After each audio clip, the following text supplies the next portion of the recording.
Elm və Təhsil naziri Emin Əmrullayevin bu sözlərini orta məktəblərdə keyfiyyətli müəllimlərin olmasının vacibliyi, həmçinin şagirdləri öyrətmək istəməyən və ya öyrətmə potensialına malik olmayan müəllimlərin orta ümumi təhsil məktəblərində istənilməməsi kimi şərh etmək olar.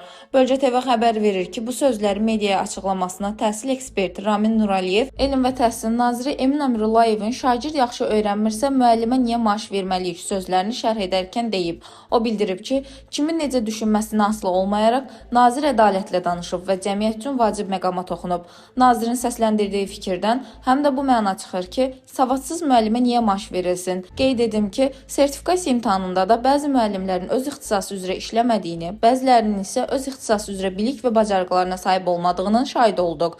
Bu müəllimlərə 1 il möhlət hüququ verilməsinə rəğmən nəticə yenə eyni oldu. Biz övladımıza öz ixtisası üzrə 50% nəticə toplaya bilməyən müəllimin dərs deməsini istəmirik. Hər kəs öz övladını ən yaxşı müəllimin yanına qoymaq istəyir. Nazir də bunu deyir və bildirir ki, daha keyfiyyətli, şagirdləri öyrədə bilən müəllimlərə maaş verək. Nazir bu nöqteyi nəzərdən diqqət çəkməyə çalışdı. Dilbər Vüqar qızı, Bölgə TV.